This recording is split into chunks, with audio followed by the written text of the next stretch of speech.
بسم اللہ الرحمن الرحیم نحمدہ ونصلی علی رسولہ الکریم اما بعد۔ السلام علیکم۔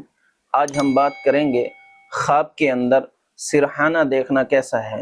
علامہ ابن سیرین رحمہ اللہ تعالیٰ علیہ ارشاد فرماتے ہیں کہ خواب میں سرحانہ دیکھنا خادم ہے۔ اسی طرح اگر کوئی شخص خواب کے اندر دیکھے کہ اس کے پاس نایا اور سب سرحانہ ہے یا کسی نے اس کو دیا ہے تو یہ خواب صاحب خواب کے لیے دلیل ہے کہ اس کو خادم مصلح یعنی نیک اور پارسا پرہیزگار خادم ملے گا۔ اور اگر خواب میں دیکھے کہ اس کا سرحانہ پرانا اور میلا ہے یا زرد یا سیاہ ہے تو اس کی تعویل پہلے کے خلاف ہے۔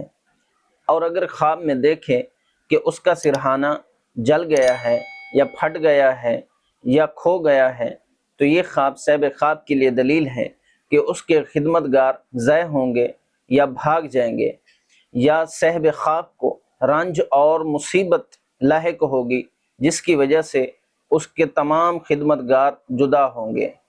حضرت ابراہیم کرمانی رحمۃ اللہ علیہ ارشاد فرماتے ہیں کہ اگر کوئی شخص خواب کے اندر دیکھے کہ کسی نے اس کے گھر سے سرحانہ چرایا ہے تو یہ خواب صاحب خواب کے لیے دلیل ہے کہ کوئی شخص اس کی عورت کے پیچھے لگا ہے یا اس کی کنیز کے پیچھے لگا ہے تاکہ اس کو فریب یا دھوکہ دے۔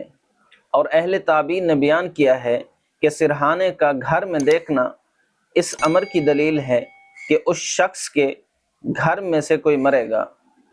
اور اگر کوئی مرد خواب کے اندر دیکھے کہ اس نے بہت سارے سرحانے پائے ہیں تو یہ خواب صاحب خواب کے لیے دلیل ہے کہ اسی قدر خادم اور کنیزیں ملیں گی۔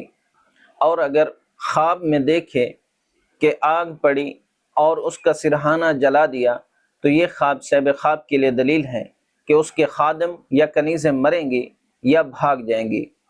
حضرت جعفر صادق رضی اللہ تعالیٰ عنہ ارشاد فرماتے ہیں کہ خواب کے اندر سرحانے کا دیکھنا 5 وجہ پر ہے: خادم، کنیز، ریاست، نیک دین، پرہیزگاری اور عدل انصاف۔ اللہ پاک سے دعا گو ہوں کہ اللہ پاک ہمارے لیے ہمارے ان خوابوں کو باعث برکت اور رحمت بنائے۔ السلام علیکم ورحمۃ اللہ وبرکاتہ۔